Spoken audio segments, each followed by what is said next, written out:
हमें लाइफ वापस नहीं आती है। अपॉलोजाइज करने से कुछ ठरवण्यात आलं होतं, मात्र आता हे दादरच्या दिशेने आहे ते निघालेलं आहे।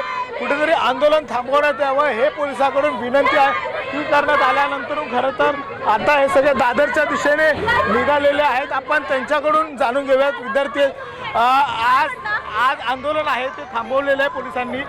उद्या पुन्हा तुमचं आंदोलन होणार आहे। हे आंदोलन तोपर्यंत थांबणार नाही जोपर्यंत एज्युकेशन मिनिस्टर रिझाईन करत नाही तोपर्यंत हे आंदोलन थांबणार नाही। आम्ही रोज येणार आणि रोज आम्ही आवाज उठवणार गव्हर्नमेंटच्या खिलाफ, गव्हर्नमेंटच्या विरोधात पीसफुल वे मध्ये। आणि डिटेन करतात आहेत, उचलून नेतात आहेत, आम्हाला 2 तास देतात आहेत, 1 तास देतात आहेत। पोरांनी 9 वर्ष टाकली आहेत त्यांच्या अभ्यासामध्ये आणि हे लोक 1 तासात आम्हाला घरी पाठवतात आहेत।